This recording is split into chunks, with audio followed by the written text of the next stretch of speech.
Lecture में क्या पढ़ा है हमने? हाँ, तो लास्ट लेक्चर में हमने पढ़ लिया था सेल्फ इंडक्शन के बारे में। कैसे अगर किसी कॉइल के अंदर खुद ही के करंट चेंज होने की वजह से उसके खुद के अंदर ही फ्लक्स के चेंज को अपोज करने के लिए एक ईएमएफ इंड्यूस हो जाए तो उसे हम सेल्फ इंडक्शन कहते हैं। Phi is equal to L I, आपके पास एक फॉर्मूला आ गया था। इंपॉर्टेंट चीज ये थी कि जो सेल्फ इंडक्टेंस है एल, वो सिर्फ और सिर्फ डिपेंड करता है किसके ऊपर? शेप, साइज और ज्योमेट्री के ऊपर, ना कि फाई और आई के ऊपर, है ना। इसमें से सोलेनॉइड का फॉर्मूला आया था, वो हमें याद रखना पड़ता है। म्यूचुअल इंडक्टेंस के ऊपर ज्यादा क्वेश्चन बन सकते हैं क्योंकि इसमें बेसिकली फ्लक्स आपको फाइंड करना होता है। तो phi is equal to M I formula यहाँ पे भी वैलिड होता है। किसी भी एक लूप से आप करंट अज्यूम करो और उस करंट की वजह से किसी भी दूसरे लूप में या ऑब्जेक्ट में फ्लक्स लिख दो, और उस फाई को एम आई के इक्वल करने से आई से आई कट जाता है और बची हुई क्वांटिटी आपको मिल जाती है, जो कि है म्यूचुअल इंडक्टेंस। किसी को कोई डाउट इसके अंदर?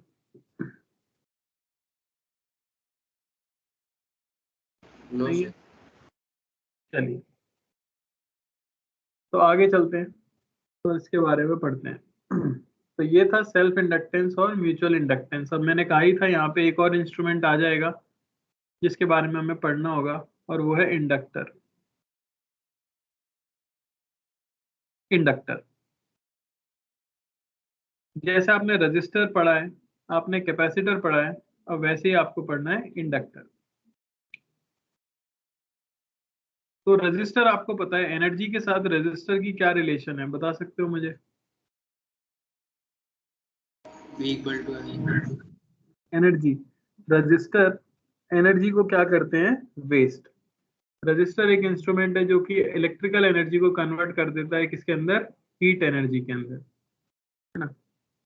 जबकि कैपेसिटर की बात की जाए तो कैपेसिटर एक इंस्ट्रूमेंट है जो कि क्या करता है? एनर्जी को स्टोर करता है। तो इलेक्ट्रोस्टैटिक एनर्जी को इलेक्ट्रिक फील्ड के फॉर्म में स्टोर करने के लिए जो डिवाइस हम यूज करते हैं वो है कैपेसिटर। हमें ये पता था कि किसी भी रीजन में अगर इलेक्ट्रिक फील्ड है तो वहां पर एनर्जी होगी, है ना। तो अगर कैपेसिटर की प्लेट्स के बीच में इलेक्ट्रिक फील्ड है तो उसकी प्लेट्स के बीच में एनर्जी भी होगी। सिमिलर चीज यहाँ पर है। ठीक है, माइक कौन है यार?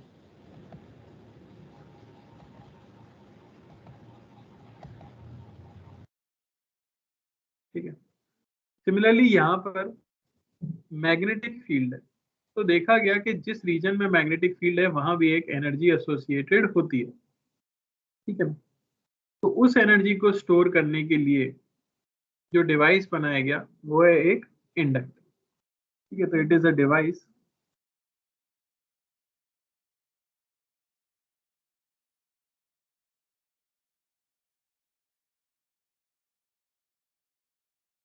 used to store magnetic energy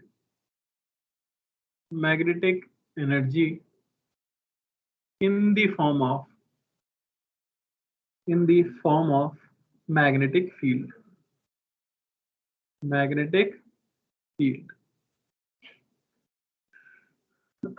तो इंडक्टर और कैपेसिटर दो डिवाइसेस हैं जो मैग्नेटिक और इलेक्ट्रिकल एनर्जी को रिस्पेक्टिवली क्या करते हैं? अपने अंदर सेव करते हैं। इसका सिंबल जो हो जाता है वो होता है कुछ इस तरह का। आप सभी ने एक स्प्रिंग देखी है, इस तरह का सिंबल हो जाता है इंडक्टर का, और एल लिख दिया जाता है इसका इंडक्टेंस। जैसे रजिस्टर का आर, कैपेसिटर का सी, वैसे इंडक्टर का एल।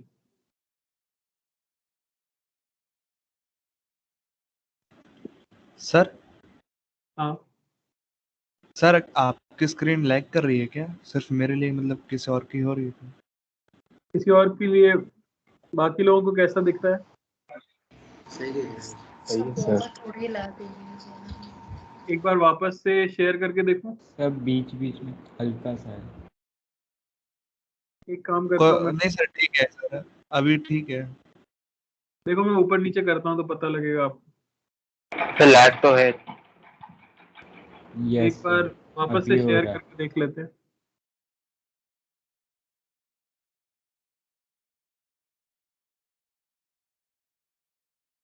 अभी नो सर अभी। यस सर सर ठीक हो गया। चलो, तो ये हो जाता है इसका सिंबल, है ना। और एल इसके लिए यूज किया जाता है नोटेशन। इसकी जो यूनिट हो जाती है, यूनिट ऑफ इंडक्टेंस,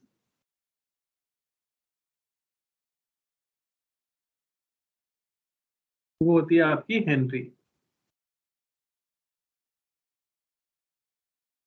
ठीक है ना। अब जो सोलेनॉइड आपने देखा था ना, वही सोलेनॉइड है ये। Solenoid is generally used as an inductor. तो उसी के जैसे वायर लपेटे होते हैं ना, इस तरह से कॉइल बनाई होती है जो सोलेनॉइड के ऊपर, वैसे ही इसका डायग्राम भी बनाया जाता है। इसीलिए तो जनरली सोलेनॉइड को ही हम इंडक्टर की तरह यूज करते हैं।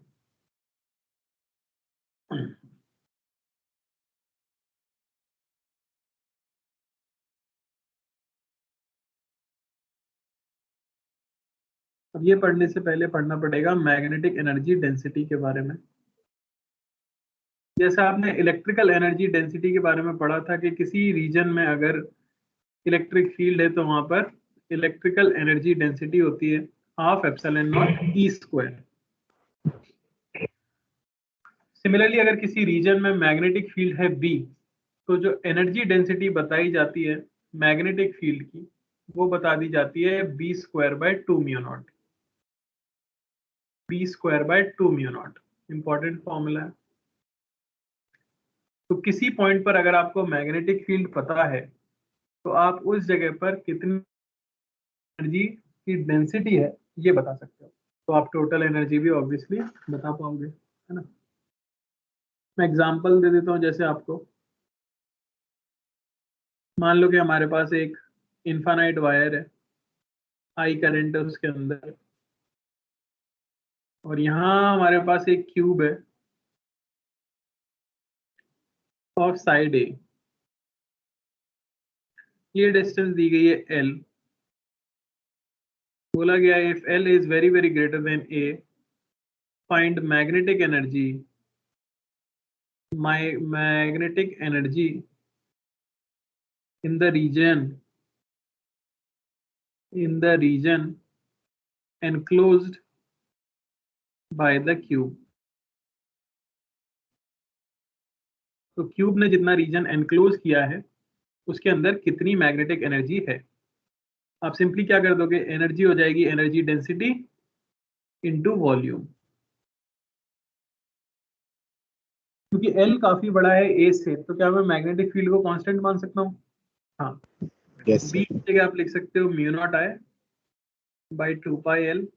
तो B square by 2 mu naught into volume of cube A cube.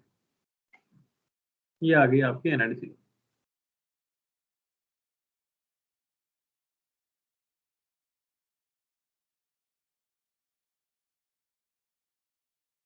Clear हुआ? Yes yes yes sir.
तो ये लैंग्वेज फॉर्म में क्वेश्चन है, एक बार पढ़ो और खुद ही से समझने की कोशिश करो, फिर मैं आपको सॉल्यूशन बताता हूँ।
आया किसी का?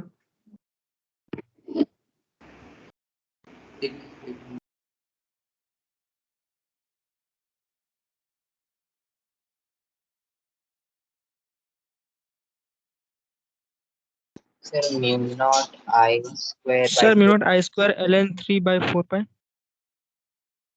ये आ रहा था दूसरे को भी।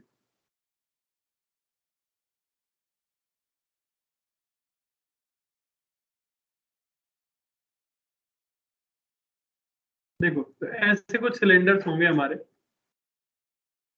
ऑब्वियसली मैं इसका ये वाला व्यू बनाने वाला हूँ सॉल्व करने के लिए। तो एक वायर हमारा ये हो गया है ना, और दूसरा वायर ले लेते हैं हम ये। इस तरह से कोएक्सियल होने चाहिए, दोनों की एक्सिस सेम है। ये कुछ इस तरह से इस वाले वायर में करंट इनटू द प्लेन मान लेता हूँ मैं, और आई करंट लेके ये जा रहा है, ये रेडियस है कुछ आर, और इसमें भी सेम डायरेक्शन में करंट बताया गया है, तो कुछ इनटू द प्लेन ऐसे जा रहा होगा। तो ये करंट की वैल्यू बताइए 2i, है ना। अब मैं क्या करूंगा, मुझे एक रीजन लेना पड़ेगा जिसके अंदर की मैग्नेटिक फील्ड कितनी स्टोर्ड है वो हम निकाल सकें। समझ आया? अब मैग्नेटिक फील्ड कैसे वेरी करती है, आप पहले तो ये बताओ कि ये अगर एक्सिस है, एक्सिस से किसी भी डिस्टेंस x डिस्टेंस दूर, इन दोनों के बीच में कौन मैग्नेटिक फील्ड बना रहा होगा, बाहर वाला या अंदर वाला? सिर्फ अंदर वाले। अंदर वाले। सिर्फ अंदर वाला। बाहर वाले इसकी वजह से field at any point inside, इसकी वैल्यू तो 0 है। तो ये बचा हमारा जो फील्ड बना सकता है। अच्छा, यहां से मैं अगर x डिस्टेंस पर जाता हूं और एक dx थिकनेस का एलिमेंट कंसीडर करता हूं इस तरह से, ये भी ऑब्वियसली मुझे क्या लेना पड़ेगा, एक सिलेंडर ही लेना पड़ेगा। Yes, sir. कुछ ऐसे मैंने एक एलिमेंट ले लिया, x रेडियस का ये सिलेंडर है, जिसकी कुछ लेंथ भी मुझे माननी पड़ेगी। तो बताओ मैं लेंथ क्या मान लूँ? सर वो तो कुछ भी मान लेंगे ना, बाद में एल से डिवाइड ही करना है। क्यों ना 1 मीटर ही मान ले, क्योंकि पर मीटर पर यूनिट लेंथ बताना है। यस 1 मीटर लेंथ, तो जितने भी मीटर में चाहिए होता उतने का ही मान लेते।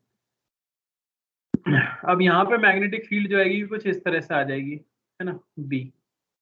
खैर मैं तो यहाँ पे लिख दूंगा एनर्जी डेंसिटी क्या है, तो वो हो जाएगी बी स्क्वायर, यानी अंदर वाले की वजह से mu naught I by 2 pi x, ये हो गया बी। तो B square by 2 mu naught, ये है एनर्जी डेंसिटी। तो इस छोटे से एलिमेंट्री सिलेंडर के अंदर जो एनर्जी स्टोर्ड होगी डीई, उसकी वैल्यू होगी एनर्जी डेंसिटी, यानी कि mu naught I square bye 4 pi square और इंटू एक्स स्क्वायर, 8 हो जाएगा।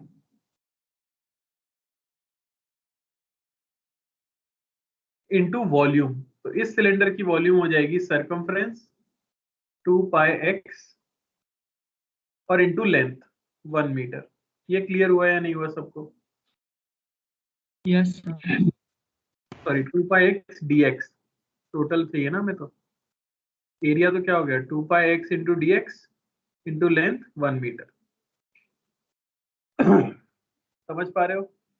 एरिया इंटू लेंथ से आपने ये वाली वॉल्यूम लिख ली 1 मीटर लेंथ। इसी को मैं इंटीग्रेट कर दूंगा r से लेके 3r तक। क्लियर हुआ? यहां से आ जाएगा म्यू स्क्वायर, बाहर आ गया, पाई से पाई कट गया, बहुत लैग कर पाई बाहर आ गया, बटा बोलो। सर, आपका स्क्रीन क्या लैग कर रहा है? अब ये मुझे तो नहीं दिखेगा बेटा, आपको बताना ये पड़ेगा। सर मेरे थोड़ा लिए सा तो कर रहा है। नहीं सर, मेरा लैग कर रहा है। मेरे लिए मेरी स्क्रीन नहीं लैग करेगी ना। आप बता दो तो मैं फिर देखता हूँ क्या कर सकते हैं। अभी दिख रहा है? सर चलेगा ही।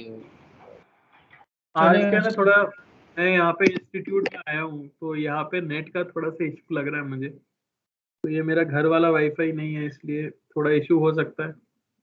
बाकी कल मैं क्या करूँगा कि वो लैन वायर वाला कनेक्शन यूज कर लूँगा, तो कल दिक्कत नहीं आएगी। आज थोड़ा सा मैनेज करना पड़ेगा। अभी दिख रहा है? Yes sir. यस सर, दिख रहा है। किसी को डाउट इसके अंदर? No sir. तो आप अगर एनर्जी डेंसिटी लिख सकते हो तो आप स्टोर्ड एनर्जी भी बता सकते हो, है ना। एक आध इस पे क्वेश्चन और कराऊं या फिर आप समझ गए हो तो हम इंडक्टर पे चलें? सर एक बार ये एनर्जी डेंसिटी इस वाले की बता दीजिए कैसे है। यही वाला क्वेश्चन। यस। तो देखो बेटा, बीच में क्या है, इनके मैग्नेटिक फील्ड होगी, लेकिन वो मैग्नेटिक फील्ड सिर्फ और सिर्फ अंदर वाले वायर की वजह से होगी, बाहर वाले की वजह से तो होगी नहीं। ये फॉर्मूले से हमें पता है, इसमें तो डाउट नहीं होगा।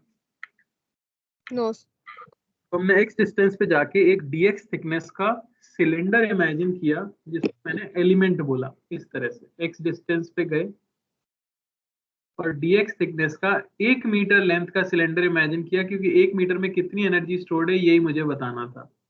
मैंने 1 मीटर का सिलेंडर इमेजिन किया। अब यहाँ पे एनर्जी डेंसिटी कितनी होगी? तो यहाँ पर मैग्नेटिक फील्ड अंदर वाले की वजह से mu naught I by 2 pi x, तो B square by 2 mu naught. यहाँ एक बार आपके पास मैग्नेटिक फील्ड आ गई, मैग्नेटिक एनर्जी डेंसिटी आ गई, तो अब इनटू इसकी वॉल्यूम, डेंसिटी इनटू वॉल्यूम, यही तो टोटल हो जाता है। तो ये हो गई डेंसिटी इनटू वॉल्यूम। क्या होगी इस सिलेंडर की बताओ? अंदर की वॉल्यूम नहीं बतानी है। अब कुछ बच्चे गलती ये करते हैं कि वो ये वॉल्यूम कहते हैं कि ये पूरी वॉल्यूम बताएं। नहीं, आपको मैं इसकी वॉल्यूम पूछ रहा हूँ। जैसे बचपन में आपने सीखा होगा कि मेटल का होलो सिलेंडर है, तो उसमें जो मेटल यूज हुआ है उसकी वॉल्यूम पूछ रहा हूँ मैं, ये वाली वॉल्यूम। समझ आ रहा है? तो ये वॉल्यूम बताने के लिए तो क्या करते हो आप? सरकमफ्रेंस इंटू थिकनेस, यस तो 2 pi X into D x और इंटू मैंने कर दिया लेंथ। समझ आया? यस। यस। तो ये लेंथ आपकी 1 मीटर है, ये रेडियस मैंने मान ली है r, और ये थिकनेस मैंने मान ली है dx। ये वाली वॉल्यूम लिखी है हमने।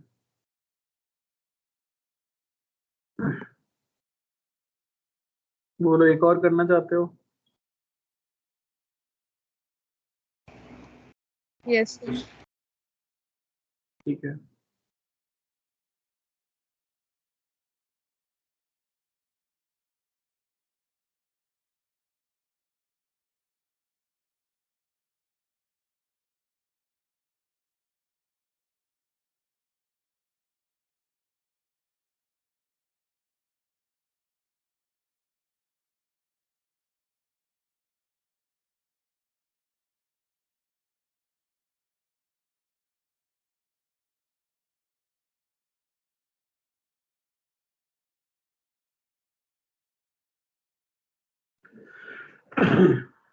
तो ये डिस्टेंस L है हमारे पास,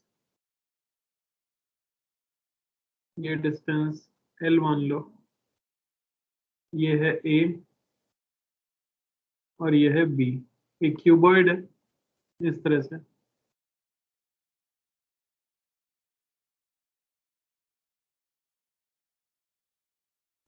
तो आपको बताना है find energy stored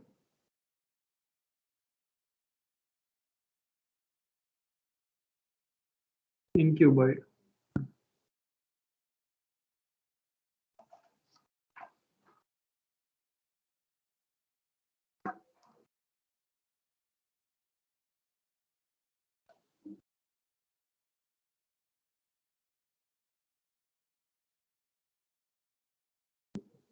sir L का और ए और बी का कंपैरिजन कुछ जरूरी होगा इसमें? इसमें यूज नहीं पड़ेगा उसको। हाँ, पर अगर चाहिए भी होगा तो सब कंपेरेबल है, कुछ नहीं बोला तो मतलब सब कंपेरेबल है।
Sir, U naught I square AB ln 2 by 8 pi square. Okay, बाकी का भी आया। तो आप समझ गए होगे हर जगह पे मैग्नेटिक फील्ड अलग है, तो क्या करना पड़ेगा, एक एलिमेंट तो लेना पड़ेगा। तो यहाँ से इस तरह से मैं जाऊंगा किसी डिस्टेंस x पर और एक dx थिकनेस का एलिमेंट लूंगा।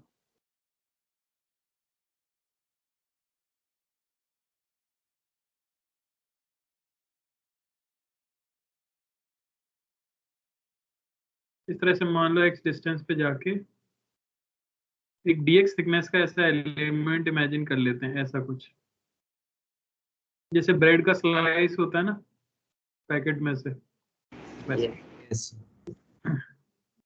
dx थिकनेस का। इसमें छोटी सी एनर्जी डेंसिटी, या डायरेक्टली लिख देता हूँ, कितना टाइम पास करेंगे। एनर्जी हो जाएगी इंटीग्रेशन ऑफ, यहाँ पे एनर्जी डेंसिटी होगी यहाँ का magnetic field mu naught I by 2π square by 2 mu naught, ये हुई एनर्जी डेंसिटी इनटू इस रेक्टेंगल की वॉल्यूम, तो A into B into D x.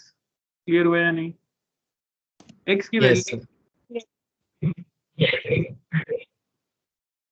यहाँ से आपको mu naught I square by ये हो गया 8 पाई स्क्वायर है ना इंटू ए बी, इंटीग्रेशन के बाद क्या बचा 1/x square into D x, यही आ रहा है। Yes sir. ये आ गया mu naught I square A B upon 8 pi square 1/x square का क्या हो गया -1/x एल से लेके 12 तक।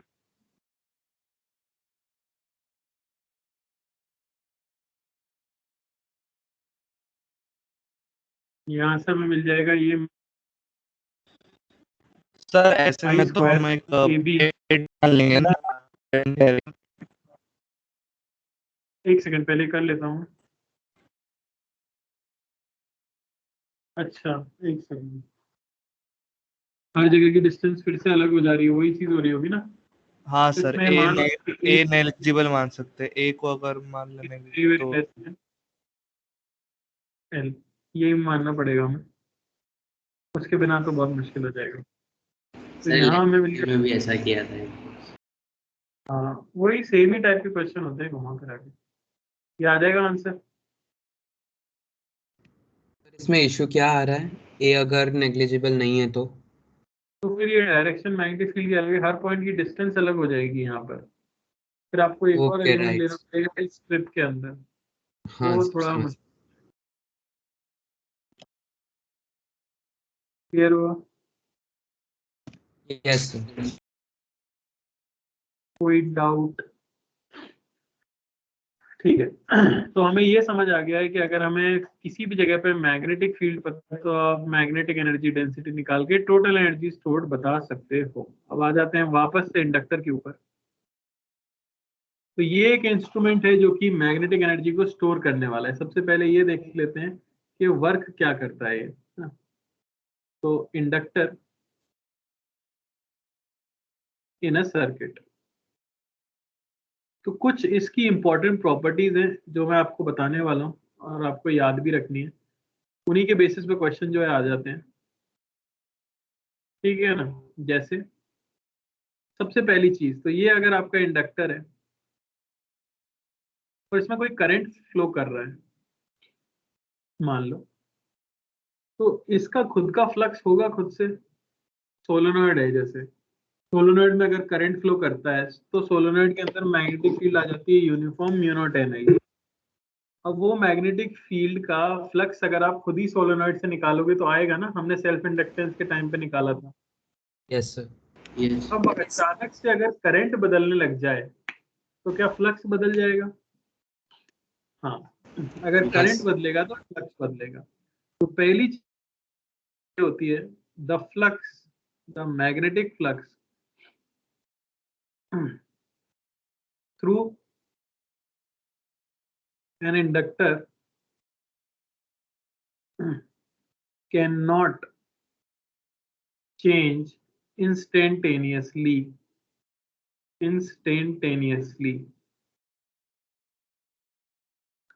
अचानक से किसी भी इंडक्टर से जो मैग्नेटिक फ्लक्स है वो अचानक से नहीं बदल सकता। तो मान लो कि इसमें करंट फ्लो कर रहा था, आपने तो करंट फ्लो करा रखा था और अचानक से आपने करंट कम किया, तो जिस इंस्टेंट पर आपने करंट कम किया है उसी इंस्टेंट पर इंडक्टर में करंट कम नहीं होता, करता है खुद का करंट प्रोड्यूस करता है ताकि करंट मेंटेन रह सके। सिमिलरली अगर इसमें करंट फ्लो कर रहा था, आपने अचानक से करंट बढ़ाया, तो उसी इंस्टेंट पे इंडक्टर में करंट नहीं बढ़ता, ये खुद का ऐसा करंट प्रोड्यूस करता है ताकि करंट क्या रह सके, सेम रह सके मोमेंटरीली। बात समझ आ रही है? यस। यानी सीधी बात ये है कि इंडक्टर से करंट इंस्टेंटेनियसली बदल नहीं सकता, ठीक है। तो if current through inductor changes with time,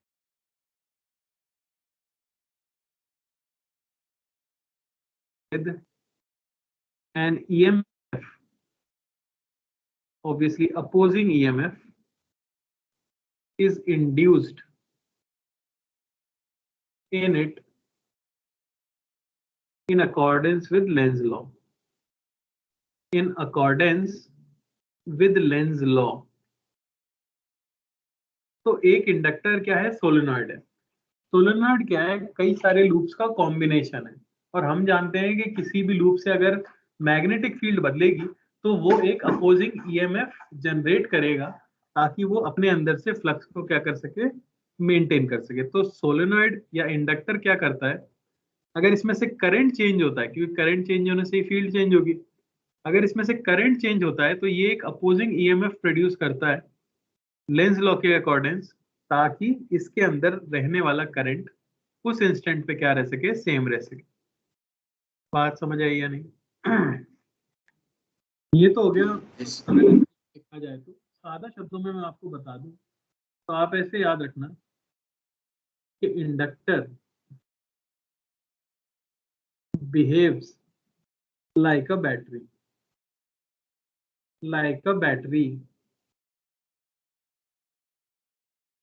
ठीक है ना।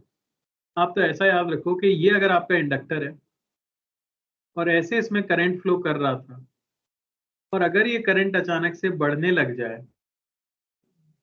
तो आप इस इंडक्टर को एक ईएमएफ की बैटरी से रिप्लेस कर सकते हो, और उसका पॉजिटिव टर्मिनल इस, समझ आ रहा है कि मैंने लेफ्ट साइड पॉजिटिव टर्मिनल क्यों बनाया इस बैटरी का? सर स्क्रीन लैग हो बोलिए।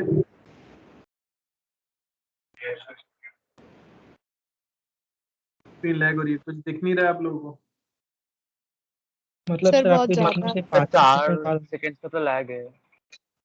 वो करंट को कम कर देगा तो वो लोड की तरह एक्ट करेगा अपने थ्रू। अभी तो दिख रहा होगा ना स्क्रीन पे जो फिक्स्ड है, तो अभी तो लिख यस गया। यस तो देखो, हाँ सर आपने वो इंडक्टर का डायग्राम दिख रहा होगा, उसमें लेफ्ट साइड से राइट साइड में करंट जा रहा है। अगर ये करंट समय के साथ बढ़ने लग जाए तो आप अपने मन में याद रखो कि हमें तो बैटरी बनानी है इंडक्टर की जगह, तो बैटरी का पॉजिटिव टर्मिनल मुझे किधर बनाना चाहिए, लेफ्ट में। लेफ्ट में क्यों?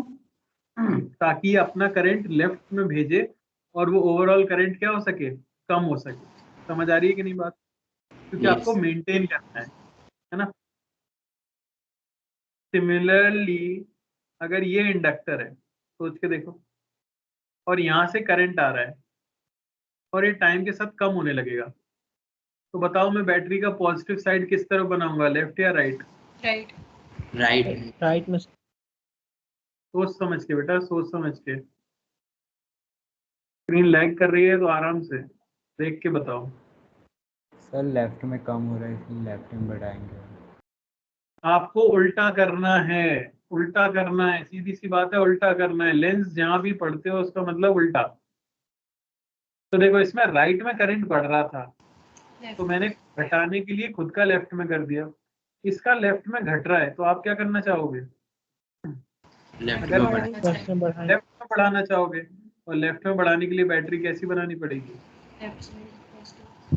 अरे समझ आया या नहीं? अगर किसी को इसमें डाउट है तो पूछ लो, क्योंकि इंडक्टर इसी पे बेस्ड है।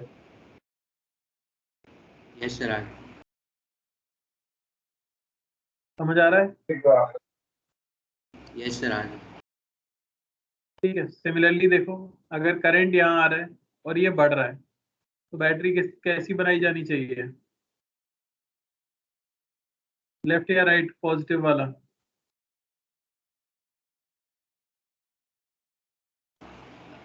Sir right. Right. राइट में सर। राइट है।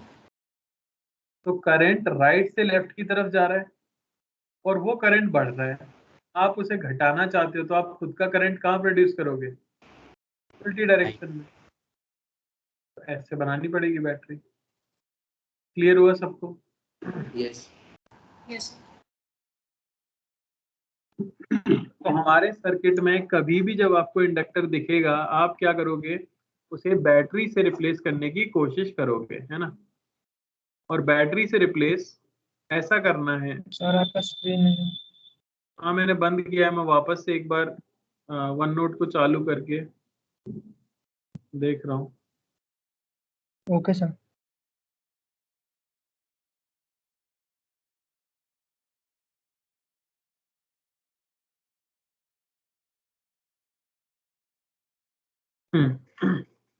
तो ऐसी बैटरी बनानी है कि करंट का जो कुछ भी हो रहा है इंडक्टर में, उस चेंज को आप क्या कर सको, अपोज कर सको। क्लियर हुआ? यस अब मैंने बता दिया कि इंडक्टर एक ईएमएफ का काम करेगा, तो ये ईएमएफ कितना इंड्यूस होगा वो देखते हैं।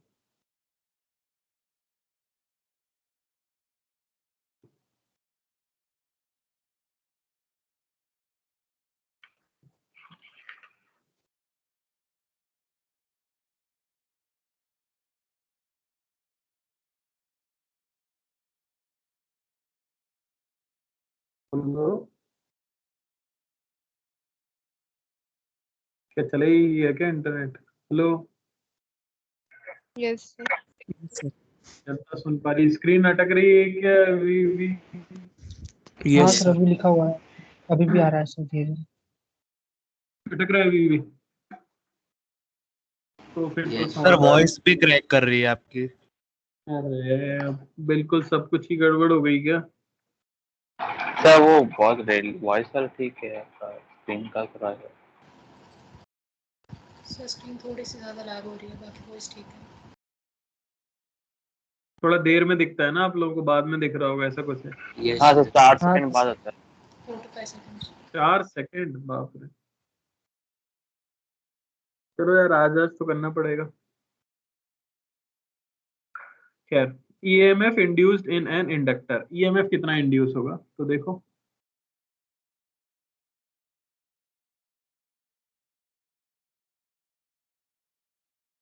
मान लो इस तरह से हमारे पास एक इंडक्टर है, यहाँ एक करंट फ्लो कर रहा है आई, और करंट चेंज होता है विद द टाइम।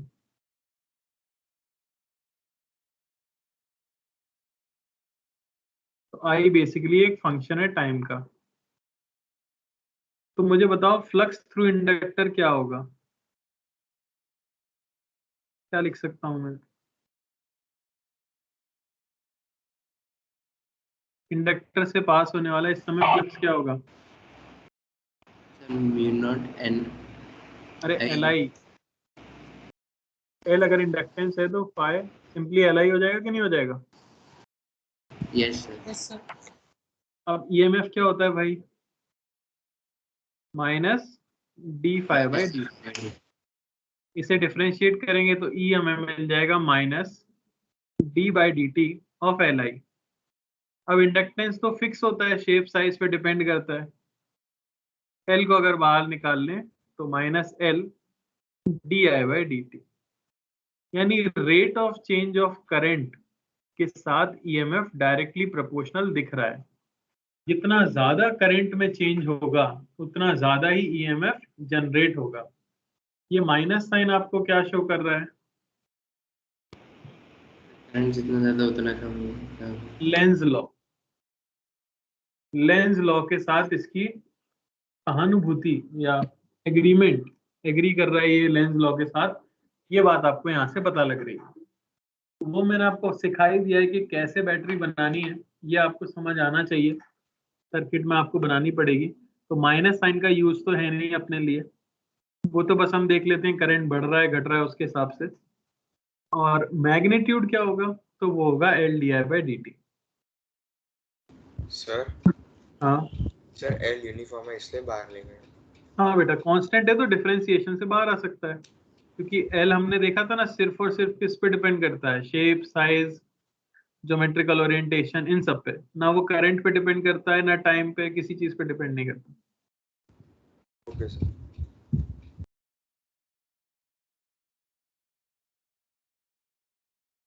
क्लियर है? Yes, sir.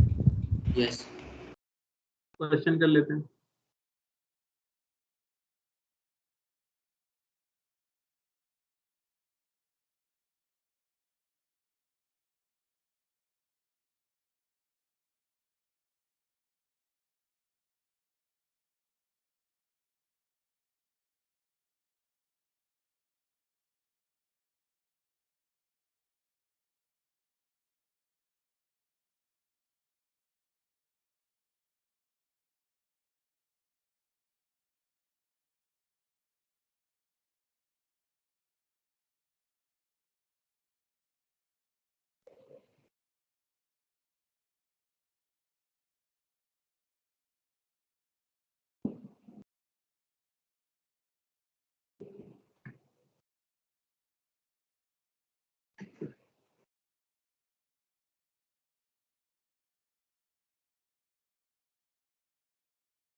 -0.03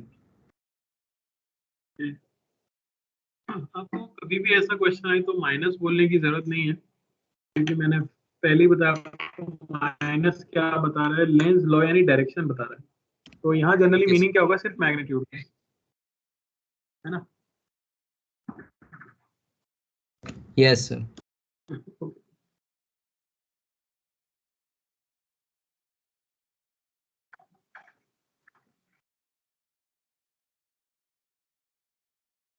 यस सर हो गया ये तो सबका हो जाना चाहिए। हो गया। तो ईएमएफ सिंपली आपका है L D I by D T. L D by D T of I आपको दिया ही गया है टी स्क्वायर प्लस 2t, यानी कि L into 2t plus 2। EMF चाहिए अगर आपको t is equal to 2 second पे, तो पुट कर देते हैं। एल की वैल्यू है 3 इंटू 10 की पावर -3 और t 2 सेकेंड पे हो जाएगा 6, है ना, यानी कि 18 मिली वोल्ट।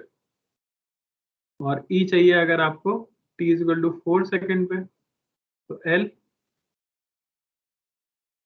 इंटू 10 यानी कि 30 मिली वोल्ट। कोई डाउट? नहीं सर नो सर। चलिए, और मेंस में किस तरह के क्वेश्चन आ जाते हैं इंडक्टर को लेकर। एक तो टाइप ये हो गया, इसके ऊपर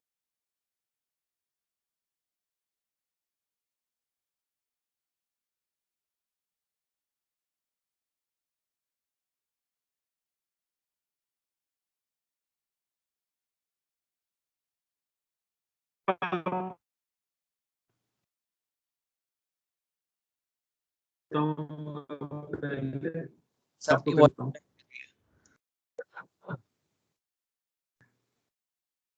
वॉइस नहीं आ रही? अब आई सर वो बीच में अपनी से आई, तब से नहीं आ रही थी। ओके, तो एक इंडक्टर है 2 मिली हेनरी का और एक रेजिस्टर है 10 ओम का, ठीक है ना। और यहां से करंट फ्लो कर रहा है। आया आपको दिया गया है मान लो कि 10 एम्पियर, और D I by D T ये आपको दे दिया गया है 2 एम्पियर पर सेकेंड। क्वेश्चन समझ आ रहा है सबको? यस सर आपसे पूछा जाता है फाइंड VA माइनस VB, ऐसे क्वेश्चन आ जाते हैं। या आपने करंट इलेक्ट्रिसिटी में किया होगा। एक मैं करके दिखा रहा हूं, आपको करने की जरूरत नहीं है, अगला वाला आप ट्राई करना। तो सिंपली क्या करो, पहले साइन ड्रॉ कर लो। इसकी तो बैटरी बनानी है। बताओ पॉजिटिव टर्मिनल राइट में लूं या लेफ्ट में लूं? राइट। सर राइट में आएगी करंट इधर से घुस रहा है और करंट बढ़ रहा है क्योंकि रेट पॉजिटिव है, तो घटाने के लिए खुद की बैटरी ऐसे बना लो, ये बी हो गया, ये ई, ये आर। करंट ऐसे आ रहा है, ये प्लस है ये माइनस है, ये प्लस है ये माइनस है, ये पॉइंट ए है ना? इधर से चलना शुरू करते हैं, तो आप लिख सकते हो V A plus I R plus E is equal to V B, यानी V A minus V B is equal to minus E plus I R. समझ आया कि नहीं? यानी कि माइनस, अब यहां सिर्फ मैग्नीट्यूड पुट करना, ये नहीं कि साइन फिर से पुट कर दो, यानी कि minus 2 into 10⁻³ D I by D T है 2 प्लस करंट है 10 एम्पियर, रेजिस्टेंस है 10, यहां से मिलेगा -100 प्लस 0.004,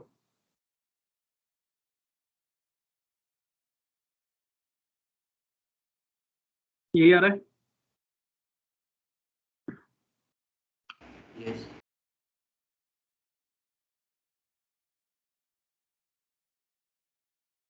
कोई डाउट किसी को?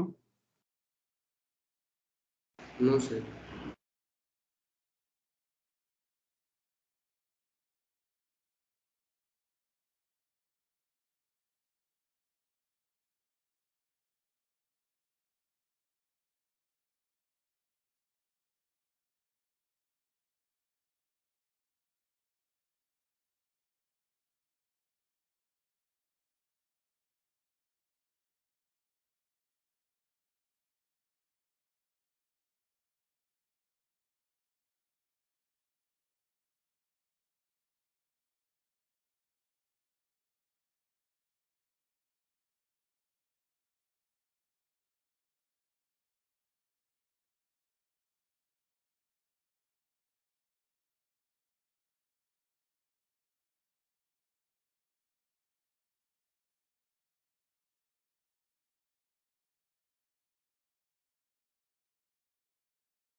ध्यान से करना।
आया आंसर?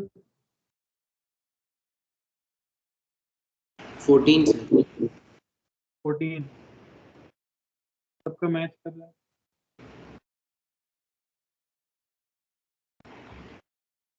प्लस माइनस लगा लेता हूँ मैं। देखो ये प्लस या माइनस, ये plus minus, plus minus minus plus, plus minus. अब देखो करंट लगातार क्या हो रहा है, करंट राइट की तरफ है, बढ़ रहा है या घट रहा है?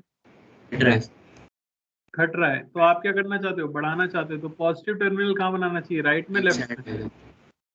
राइट।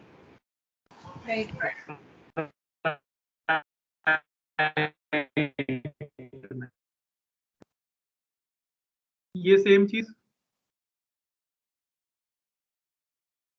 अब यहां से चलना शुरू करो।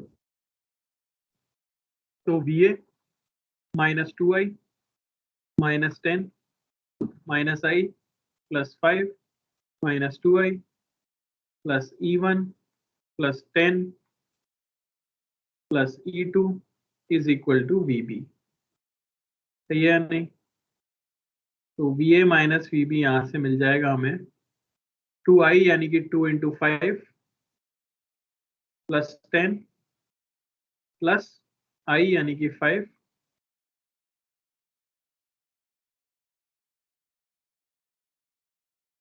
माइनस E1 यानी कि L into DI/dt -10 minus E2 यानी कि L इंटू DI/dt। ये मिलेगा हमें। ये हो गया 20 30 20 14। किसी को कोई डाउट इसके अंदर? No sir. No sir. तो इंडक्टर कैसे एक बैटरी की तरह काम करता है ये आपको समझ आ गया होगा शायद, है ना? तो मेंस में ऐसा ही कोई सर्किट देके कई बार पूछ लेते हैं कि भैया बताओ क्या हो जाएगा अगर पोटेंशियल डिफरेंस क्या आएगा अगर इस तरह से करंट और इस तरह से rate of change of current है।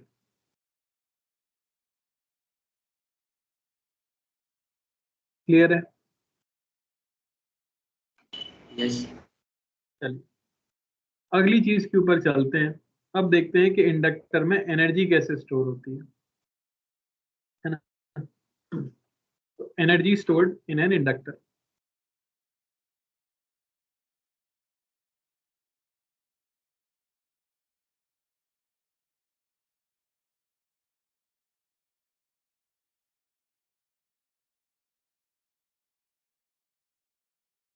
तो जैसा कि मैंने बताया था एनर्जी स्टोर्ड निकालने का तरीका क्या होगा।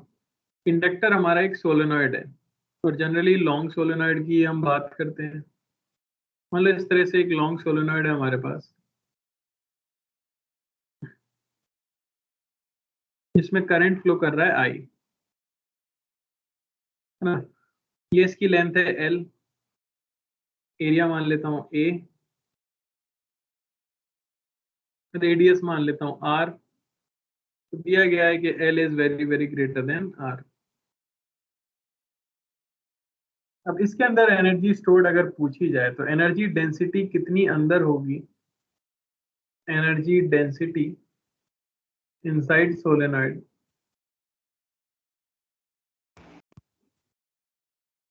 रो ई ये होता है B²/2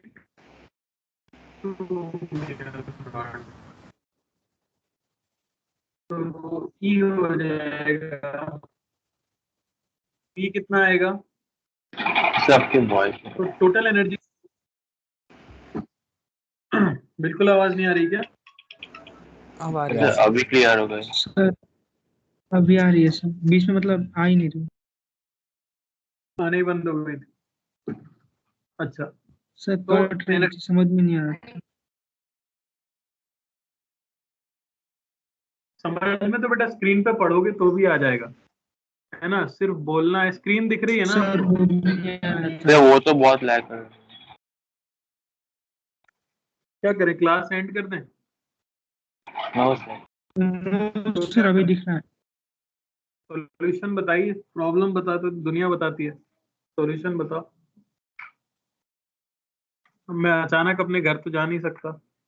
सर आपके मोबाइल का चलेगा हॉटस्पॉट शायद सॉल्यूशन। ऑन हो सके। करके देख लिया बेटा वो भी मैंने, उसके बावजूद यही स्थिति है। जियो का हॉटस्पॉट से ही चला रहा हूँ मैं, और यहाँ का तो वाईफाई बंद ही हो गया। देख लेते हैं एक बार और। अभी आ रही है कि अभी भी नहीं आ रही है? अब आ रही है। अब आ रही। पढ़ाई के टाइम पे नहीं आती बस। देखो वापस बता रहा हूँ, आ रही है ना, स्क्रीन दिख रही है? Yes sir. Energy stored in an inductor. Energy density inside the solenoid. Formula है। B की जगह क्या लिख देंगे? Mu naught N I. यहाँ तक कोई कष्ट? No sir. No sir. Stored energy क्या हो जाएगी? वॉल्यूम के density. Rho E into volume, यानी कि म्यू नॉट एन आई का whole square by 2 mu naught into area into length. सही है कि नहीं? यस। यहाँ से आपको मिली है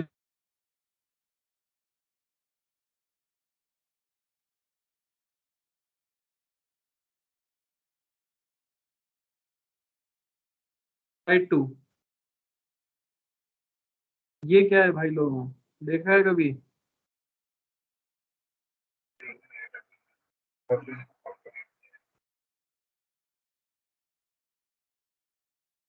देखा है?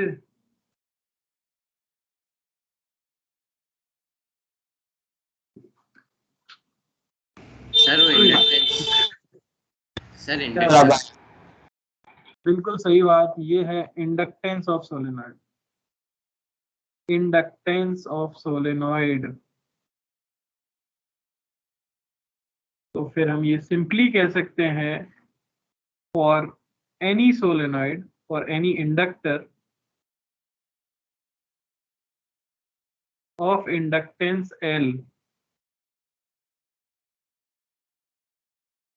having current I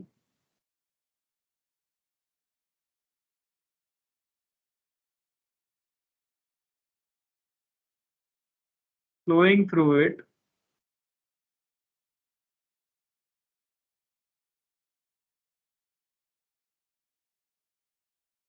is half L I square.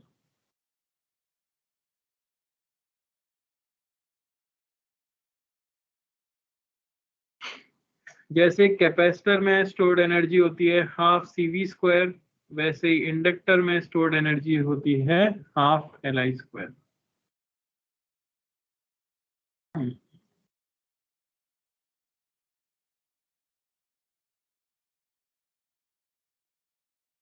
अरे समझ आया कि नहीं? यस। अगर आप इंडक्टर में करंट निकाल लेते हो तो आप इंडक्टर में स्टोर्ड एनर्जी भी बता पाओगे।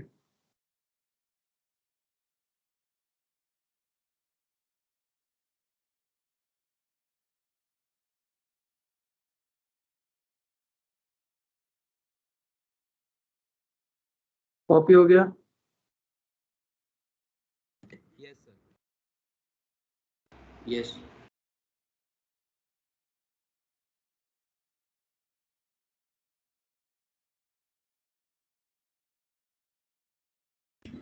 सर स्क्रीन ही कहाँ है पूरी अभी? स्क्रीन नहीं आई है? सर हाँ बहुत देर सर, से अभी तक हैविंग पर ही टच हैविंग पे सर नहीं है, ऐसे लिखा हुआ है। of interest L having करके बस पे रुक गया है।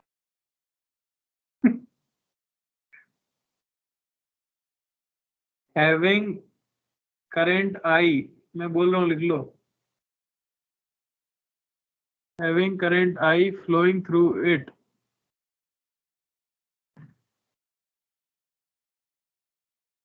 is E equals half LI square। आ गया? यस यस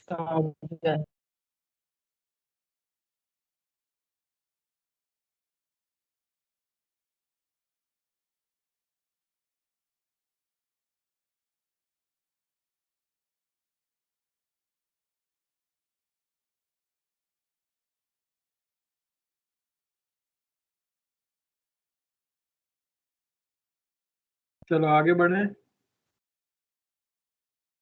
यस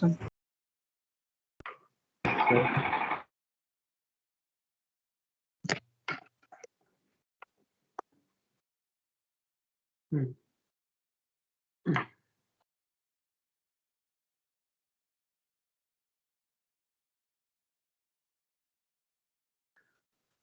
तो अब इसके क्वेश्चन करने से पहले हमें पढ़ना पड़ेगा चार्जिंग और डिस्चार्जिंग ऑफ इंडक्टर।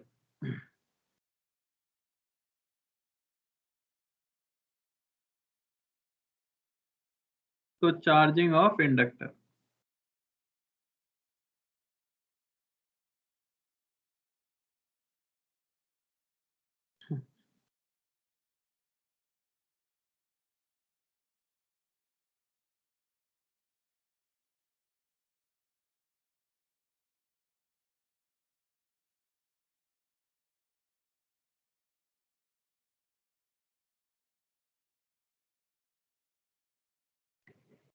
हाँ भाई। तो मान लो कि एक रजिस्टर है हमारे पास, एक इंडक्टर है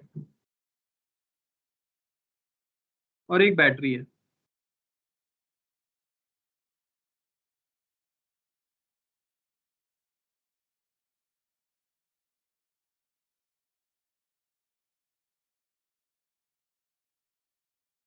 ठीक है ना, सबको दिख रहा है कि नहीं?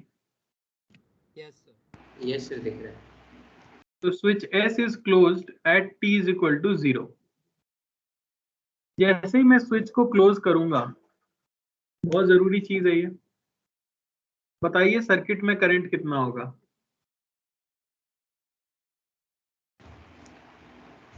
Sir V by R।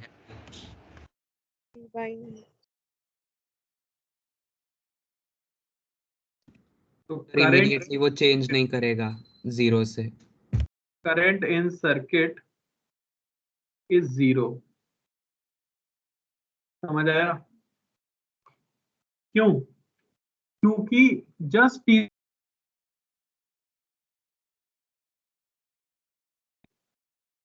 0, तो just t is equal to 0 के बाद अगर सर्किट में करंट आ गया, सर आपकी इंडक्टर वॉइस से चली फ्लक्स गई भी आ थी, जाएगा। बार बार आप एक्सप्लेन कर सकते हैं?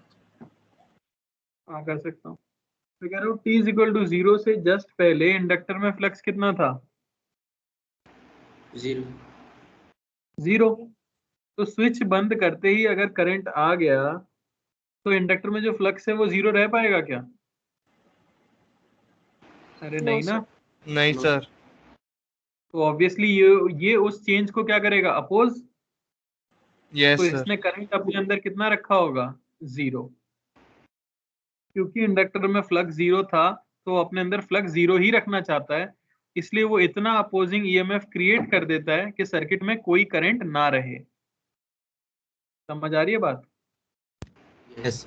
लेकिन धीरे धीरे क्या होगा? करंट बहना शुरू होगा, क्योंकि शुरुआत में तो थोड़ा सा करंट बहना चाह रहा था, उसको तो इसने पूरी तरह रोक लिया। लेकिन अब धीरे धीरे जैसे जैसे पोटेंशियल डिफरेंस आएगा, थोड़ा थोड़ा करंट तो इसके अक्रॉस आना शुरू होगा, है या नहीं? यस। तो हम देखते हैं किसी टाइम t पर।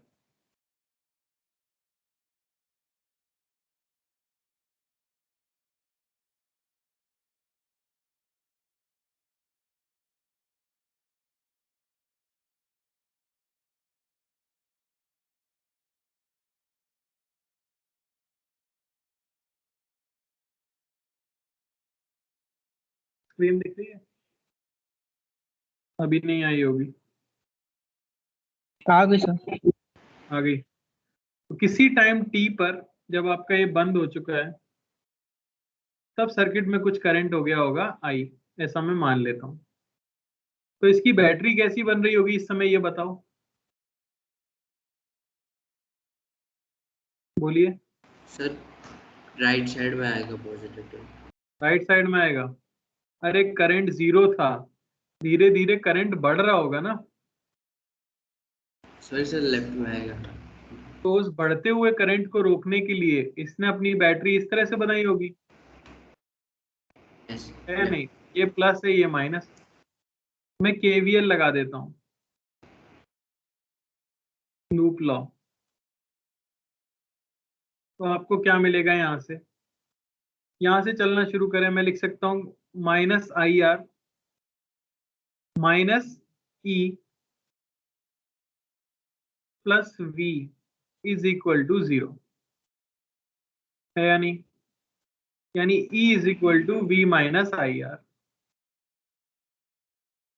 क्लियर हो रहा है? Yes sir. Yes sir. अच्छा, E को मैं क्या लिख सकता हूं? Minus L D I. Minus L D is equal to V minus I R. ठीक है ना? यहां से आपको क्या मिल जाएगा? D I upon we minus I are, ये हो जाना चाहिए डी टी। अच्छा, माइनस साइन लगाने की हमें जरूरत है क्या? नहीं, क्योंकि हमने बैटरी की पोलैरिटी पहले से ही उस हिसाब से बनाई है कि नहीं, अपने केवीएल के अंदर। अगर आप बैटरी डिसाइड नहीं कर पाते तो आप माइनस लगाते। मैंने ये लिख दिया। अब इसमें ही लिमिट लगानी है। t इज इक्वल टू 0 पर करंट कितना था सर्किट में? 0। टाइम t पे करंट होगा कुछ आई। इंटीग्रेशन सबको आता है, बचपन में सीखा था। यहां से आ जाएगा ln v minus I R upon minus R is equal to T, है या नहीं? यस एल कहाँ गया? एल भी तो आएगा ना। यहां से आपको मिला v minus I R is equal to E की power minus R T by L.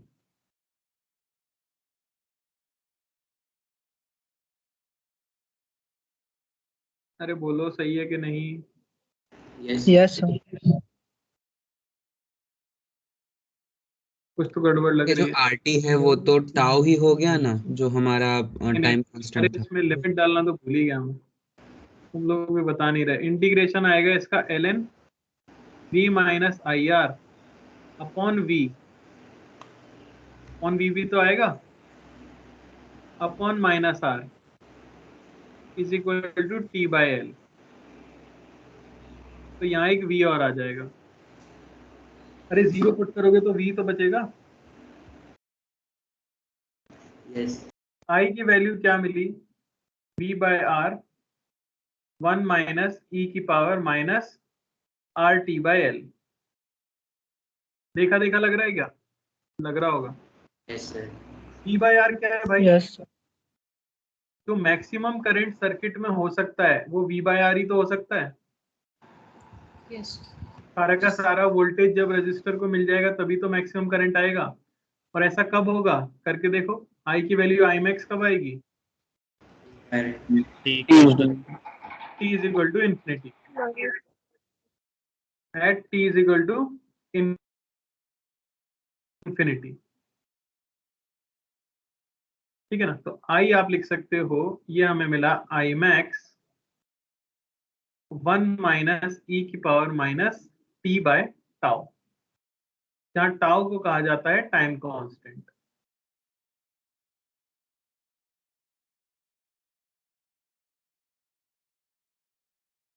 Tau is equal to L by R is equal to time constant. Unit होती है सेकंड इनवर्स। ठीक है?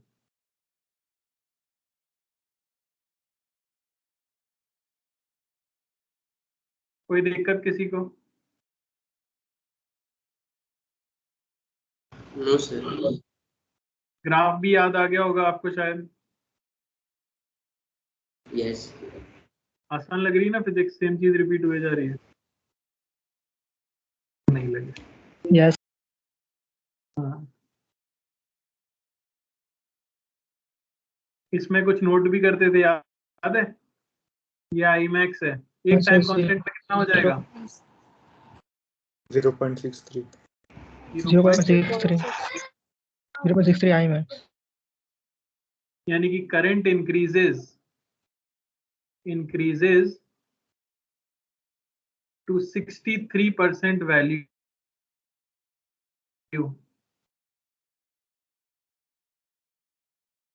of Imax in one time constant.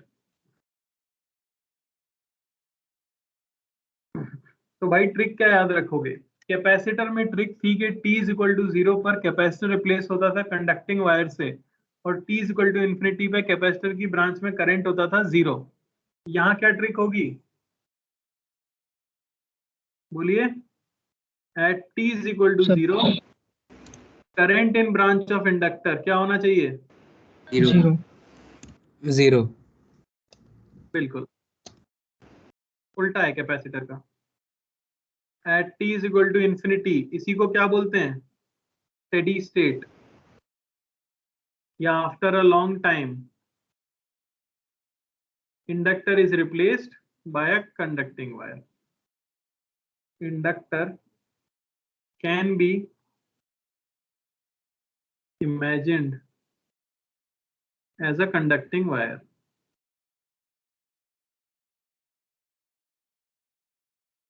Clear हुआ या नहीं?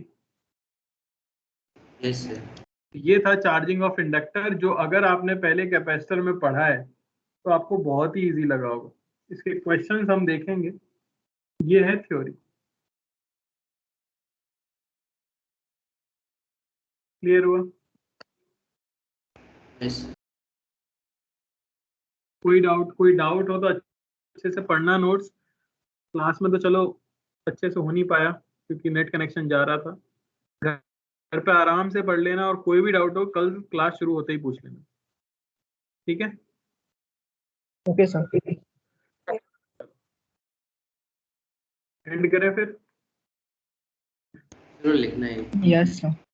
हाँ लिख लो। दिख गई है स्क्रीन?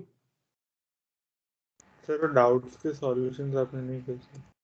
कौन सी डाउट के सॉल्यूशन नहीं भेजे? मैंने आपको भेजे थे व्हाट्सएप पे। नाम क्या है बेटा आपका? सर दर्पण। क्या नाम है? दर्पण। दर्पण।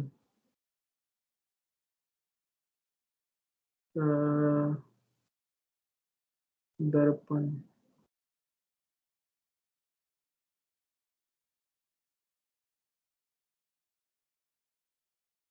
ओके, आपने तो बहुत ज्यादा डाउट्स भेजे हैं भाई। सर वो आपने एक बार फॉरवर्ड करने को बोला था, इसलिए वापस भेजे थे। One and angular velocity omega potential difference between the hands. इसमें क्या हो गया बेटा? क्वेश्चन नंबर 10 है। Half B omega L square formula ही तो लगाना है। एक में बैटरी एक ही तरफ, दूसरे में भी एक ही तरफ, तो पोटेंशियल डिफरेंस आ जाएगा 0। चलो मैं भेज दूंगा सॉल्यूशन, आसान क्वेश्चन है। ये तो हमने क्लास में किया ना भाई, 10th वाला दर्पण। अच्छा ये तो तुमने हाँ, भेजा था, क्लास में ही भेजा था। ठीक है, 3 क्वेश्चन है ना, तीनों का भेजता हूँ। हाँ ठीक है, सर। और कुछ? नहीं सर, थैंक यू। चलो फिर एंड करते हैं, है ना? Thank you sir. Bye sir. चलो थैंक यू।